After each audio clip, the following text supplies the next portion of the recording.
Our agenda, our overview of Wreaths Across America and the history of the memorial are included in our pamphlet. We have some school students here giving them out if you haven't picked one up. There are 4 distinct sections to our site, and each will be visited and adorned with a wreath. This main section where we are gathered surrounds us with 9 18-foot columns, each with a lesson on the major conflicts since our country's founding. The black granite walls behind me contain the names of veterans who answered the call of duty, both from Newtown Square as well as across Delaware County. The memorial fountain right behind me is a symbol of life and peace, and the eagle represents freedom and strength. Please join me and remain standing for the Pledge of Allegiance.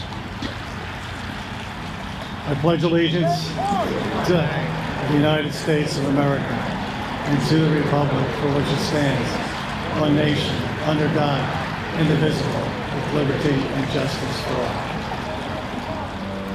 Oh, say, can you see by the dawn's early light what so proudly we hailed at the twilight's last gleam? As National Wreaths Across America Day, this year it is this coming Saturday, December 16th, the day they arrive at Arlington National Cemetery. It's a great honor to have Karen Worcester join us, the Executive Director of Wreaths Across America, to say a few words for us. Thank you. Good morning. Gosh, it's lovely here. And I got to say, I'm so glad we came back so that we could fully appreciate this monument, because it was miserable last year. Not going to sugarcoat it. It was cold, but this is wonderful. I think Ralph is over there talking, but I want to say, in the great honor that I have to be, I was, a few years ago now, I was taken out of being the role of, wreath maker's wife, grandmother, mother, and put into this incredible opportunity to be the Executive Director of Wreaths Across America. And my life changed. And one of the reasons my life changed was because of the people I met. And there are people that you meet all the time and you can make good friendships, but there are people you meet that really make an impression on you. And one of those people is Ralph. And, yes, come here a minute. So I just got to tell you, everybody here knows Ralph's military history, correct? Maybe they don't. They don't. Okay, so I'm just going to say that this man was a prisoner of war at the Hanoi Hilton. I mean, maybe everybody didn't know that. And I think I've known you about 2.5, 3 years now. So I had the opportunity to actually interview him for Mission Matters Radio. And I asked him, why are you bitter? You were a prisoner of war. Why are you bitter? Why aren't you? I'd be mad, I think.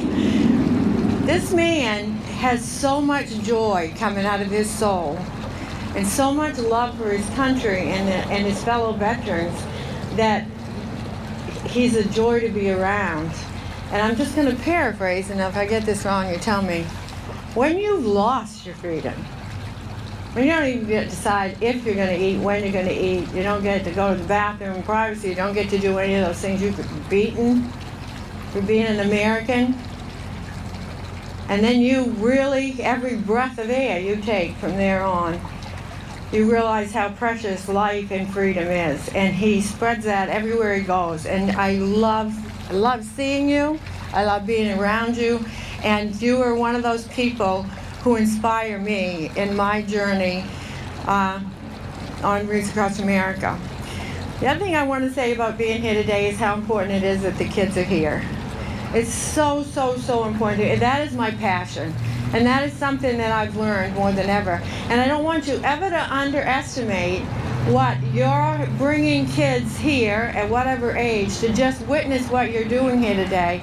If you don't think it makes an impact, My husband was at Arlington National Cemetery, won a trip there as a paper boy when he was 12.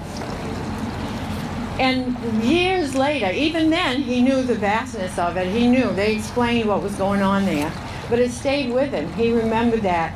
So every interaction that you have with a child is important. You never know. You never know what's going to inspire them, what's going to be their thing that turns into a gift back to the world.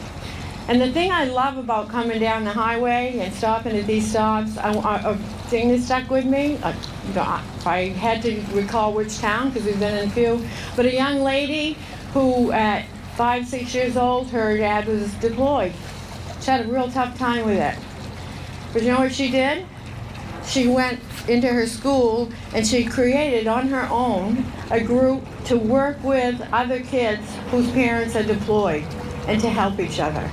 And as we go down the road, we meet one person right after another who's giving with what they had. My husband, to say thank you, gave wreaths. That little girl gave her experience as a child of a deployed person, and we all have something to give. So for me, I don't want to babble, I just get so emotional here, but remember is so important. We have to remember the sacrifices. The Goldstaff families, a lot of these moms that I now count as my good friends are my age. And I have 6 kids, and I thank God every night that I can call them up and talk to them. And I say their names, sometimes loudly and angrily when they get me going. But I know that these moms would give anything in the world for that one more conversation with their kids. So every time I speak to my kids, I swear to you, I always am so grateful that they're here. We need to keep their stories alive. So that's my commitment to you, to honor those who are gone, and not mention them because we don't want to remind you. You don't have to be reminded, right? We do. So it's also important to honor those that serve and help these families, help the families who have their loved ones deployed. So during the holidays when it's tough, make sure you reach out and do that random act of kindness. But I'll tell you something, if we don't start paying attention to letting the next generation know that those responsibilities that I just said are ours are soon going to be theirs, then every single thing else that we're doing is for naught. Don't ever underestimate that these kids are watching us, and the most powerful thing that we can do is be Americans, earn what these people have fought for and died for, and make darn sure that we are showing our kids, because they are the greatest hope for this country, and we have the opportunity and the responsibility to show them what America is. I love you. God bless you. Thanks. Captain David A. Boris, United States Army, date of death 12 November 2007. She'll be escorted by Justin Cohen. Thank you, folks.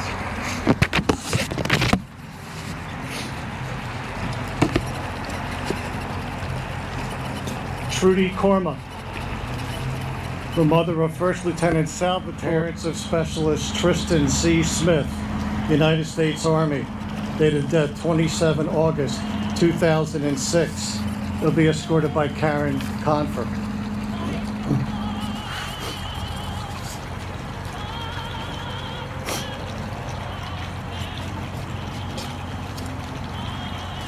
Mr. and Mrs. Charles Strange, father of Petty Officer First Class Michael J. Strange, United States Navy, date of death 6 August 2011, escorted by Dave Gillespie.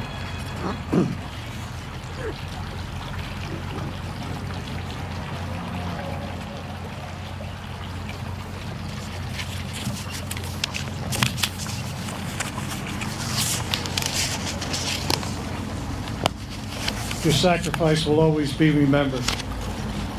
If you're physically able, please join us as we move to the other sections of the memorial and place wreaths at the statuary circle, the Hall of Prayers, and the POW MIA wall. Following that, we will have the playing of echo taps, the retiring of the colors. Thank you. We'll be proceeding that way.